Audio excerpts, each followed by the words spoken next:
was really about the idea of, can you make a real compendium of kind of, in a sense, everything I've played with before, even to the extent of animation.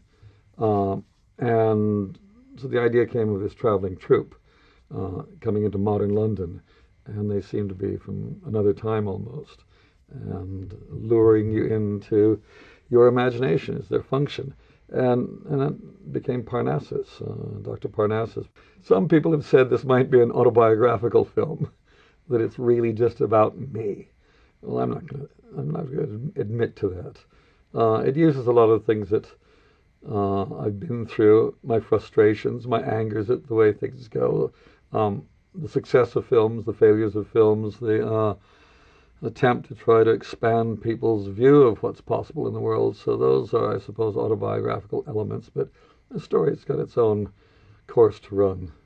The only idea I had at the beginning of this, the visual idea, was the wagon. The wagon was the baby, this strange, oversized wagon that comes in and opens up like, kind of like a fold-out doll's house or a theater. And I just thought it was magic, that it's pulled by horses. It doesn't belong in our world, and yet if you go to it, you might discover things about yourself. It was always like the old fairgrounds, the sideshows. I loved them always as a kid. I've always loved that, this painted exterior that says, come on in and see the most extraordinary things you've ever imagined. And so that was really the start of it. The great thing about working with Heath was that he wanted to be a film director. And when we were doing Brothers Grimm, he was around the camera the whole time. He was just wanting to learn everything that he could learn. I mean, he was exceedingly smart. I mean, he was just a superhuman good person, wise, and one of the most phenomenal actors I've ever worked with. Utterly phenomenal. I mean, anything you throw at him, he would just grab it and turn it into something even more wonderful. There was something so instinctive about his acting. And it's just joy in acting. It wasn't like some people would get all neurotic and everything. No, he would just leap into there. He would energize everybody. When we were doing Parnassus, I mean, Nicola Pecorini, the cinematographer, Jerry Grinnell, who was a dialogue coach who was working with us, we would just stand back each time Heath would go on in front of the camera and just marvel at what he was pulling off, because he was surprising us. Every minute he was surprising us with what he was doing. And what he did was utterly generous with all the other actors. He brought out the best in them.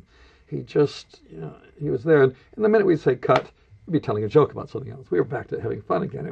It was just a joy. I mean, most of the time on Parnassus, I felt he was making the film. I was just holding on to the tail of the tiger, because every moment he was pushing it.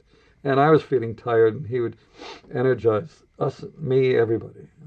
No, he was very, very extraordinary and special. And those of us who worked with him actually know how beyond extraordinary he was. I mean, he would have been the greatest actor of his generation. No question. What is the Imaginarium?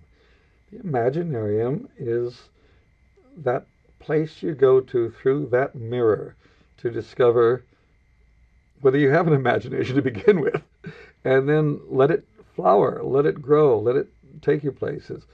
Unfortunately, there's a price to pay. Always, always. You can't just fly off into the most wondrous worlds or most horrible worlds. It doesn't matter. You have to make a choice somewhere along the line. And that choice can either take you to even more wondrous levels, or you get taken by the devil. And at a certain point, we realized that we couldn't do what I was hoping we might be able to do in certain scenes that we needed Heath in. So we had to pull those scenes. In one particular one, there's a scene between Jude and Anton in the film, Jude and Andrea. And that scene originally took place inside the wagon with Parnassus and Valentina, everybody there, and Heath's character there. And it's clear we aren't going to be able to pull this off, so we pulled it onto the other side of the mirror. It's a better scene because of it.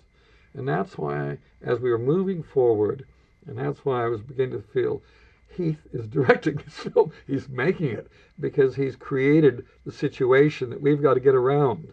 And the good side was that people, Johnny, Cullen, and Jude came forward because they loved Heath, and they did it. But that wasn't enough. We had to do these other things, and I felt, you're making this film, Buster. I don't know. This film means a lot to me, and I'm not sure what all those things are because it's been so, complex, so emotional, so nightmarish, so wonderful, so beautiful, so horrible, so everything. It is, kind of everything, and I I suspect it's one of the best things I've done.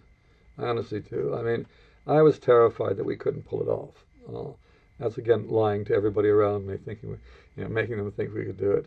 I wasn't sure, but having seen it, uh, I know what we've done, and it's extraordinary. And because it's magical and it's very moving. I think it's touching. It's funny. It's all sorts of things. So, in many ways, it's both the most mature thing I've done and the most juvenile thing I've done.